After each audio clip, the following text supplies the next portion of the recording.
Hello friends, welcome to Dhana's tips.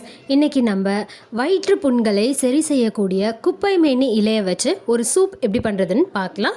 இந்த soup செய்கிறதுக்கு தேவையான பொருட்கள்: குப்பைமேனி இலை ஒரு கைப்பிடி அளவு ஆஞ்சி எடுத்து வச்சுருக்கேன், தக்காளி 2, வெங்காயம் 2, ஜீரகம் 1 ஸ்பூன், மிளகு 1 ஸ்பூன், மஞ்சள் தூள் அரை ஸ்பூன், மிளகாய் தூள் 1 ஸ்பூன், உப்பு, தேவையான அளவு எண்ணெய்.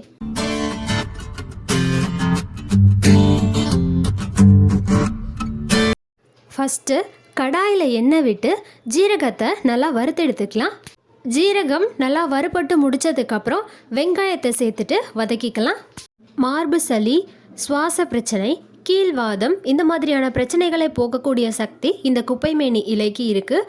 குப்பைமேனி இலை பார்த்திங்கன்னா சாதாரணமாக தெரு ஓரங்களே படர்ந்து வளரக்கூடிய ஒரு செடி தான்.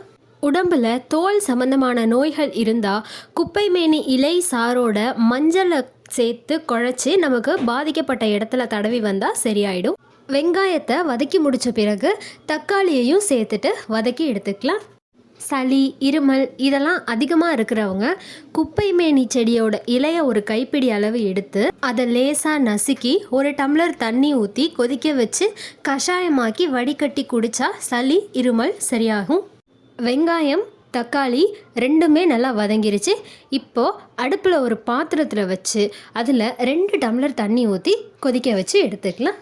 தண்ணி கொதித்ததுக்கப்புறம் நம்ம வதக்கி வச்ச வெங்காயம், தக்காளி, ஜீரகம் 3த்தையும் சேர்த்துட்டு மஞ்சள் தூள் சேர்த்துட்டு நல்லா மிக்ஸ் பண்ணி விட்டு ஒரு பிளேட் வச்சு மூடி வச்சு 5 நிமிஷத்துக்கு வேக வச்சு எடுத்துக்கலாம்.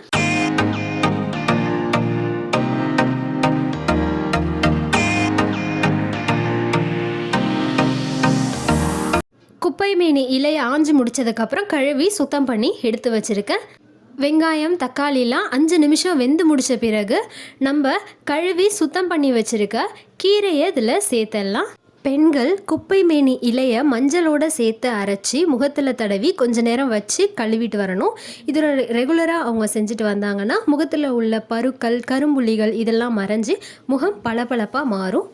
குப்பைமேனி இலையை இதில் சேர்த்து முடித்ததுக்கப்புறம் மிளகாய் தூள் சேர்த்துட்டு மிக்ஸ் பண்ணி விட்டுக்கலாம்.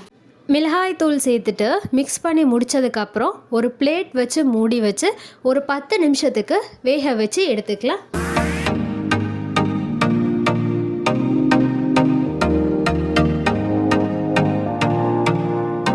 இப்போது பார்த்தீங்கன்னா 10 நிமிஷத்தில் கீரை நல்லா வெந்துருச்சு. இப்போ அதில் சூப்புக்கு தேவையான அளவு உப்பு சேர்த்து கலந்து விட்டுக்கலாம். உப்பு சேர்த்து கலந்து முடித்ததுக்கப்புறம் ஒரு பிளேட் வச்சு மூடி வச்சு ஒரு 2-3 நிமிஷத்துக்கு கொதிக்க வச்சு எடுத்துக்கலாம். ஒரு 2-3 நிமிஷத்துக்கு கொதித்து முடித்த பிறகு இந்த சூப்பில் இன்னும் கொஞ்சமாக நம்ம தண்ணி ஆட் பண்ணிக்கலாம். தண்ணி ஆட் பண்ணிவிட்டு மிளகை பவுடர் பண்ணி எடுத்து வச்சுக்கணும். அந்த பவுடரையும் இதில் சேர்த்துட்டு மிக்ஸ் பண்ணி விட்டு பிளேட் வச்சு மூடி வச்சு ஒரு 5லேருந்து 10 நிமிஷம் வரைக்கும் கொதிக்க வச்சு எடுத்துக்கலாம். குப்பைமேனி இலையில் இன்னொரு முக்கியமான பெனிஃபிட் இருக்குது. அது என்னென்னா, குப்பைமேனி இலையோட சாறு, தேங்காய் எண்ணெய் 2த்தையும் சம அளவில் எடுத்துக்கிட்டு வாணலியில் 2த்தையும் ஒன்றா விட்டு நல்லா சுண்ட காய்ச்சி எடுக்கணும். காய்ச்சி எடுத்துட்டு அதை வடிகட்டி அந்த இதை ஸ்டோர் பண்ணி வச்சுக்கலாம். ஸ்டோர் பண்ணி வச்சுக்கிட்டு நமக்கு எப்பப்பெல்லாம் மூட்டு வலி இருக்கோ அந்த மூட்டு வலியில் இதை தடவிட்டு வந்தோன்னா மூட்டு வலி சரியாகும். அது மாதிரி நமக்கு வண்டு கடித்து வீக்கம் ஏற்பட்டுச்சுன்னா குப்பைமேனி இலையை அரைச்சி அந்த வீக்கத்து மேலே பற்று போட்டோன்னா சரியாகும். 10 நிமிஷம் ஆயிடுச்சு. இப்போ சூப் தயாராகிடுச்சு. இதை ஒரு பவுலுக்கு மாற்றிக்கலாம். இப்போது சூப்புக்கு நான் கார்ன் சிப்ஸ் வறுத்து வச்சுருக்கேன். நீங்கள் மேக்ஸிமம் சூப் கடையிலலாம் பார்த்தீங்கன்னா சூப் மேலே இந்த மாதிரி சிப்ஸ் போட்டு தருவாங்க. உங்களுக்கு வேணும்னா நீங்கள் கார்ன் சிப்ஸ் ஃப்ரை பண்ணி நீங்கள் சூப் மேலே போட்டு சாப்பிட்லாம். சாதாரணமாக சூப்பை குடிக்கிறத விட இந்த மாதிரி சிப்ஸ் போட்டுக்கிட்டு நம்ம குடித்தோன்னா அது ஒரு தனி டேஸ்ட்டாக இருக்கும். ட்ரை பண்ணுங்கள். ட்ரை பண்ணிவிட்டு எப்படி இருக்குன்னு கமெண்ட் பண்ணுங்கள். சேனலுக்கு சப்ஸ்கிரைப் பண்ணுங்கள். மறக்காமல் பக்கத்தில் இருக்கிற பெல் ஐக்கானை கிளிக் பண்ணிக்கோங்க. தேங்க்யூ.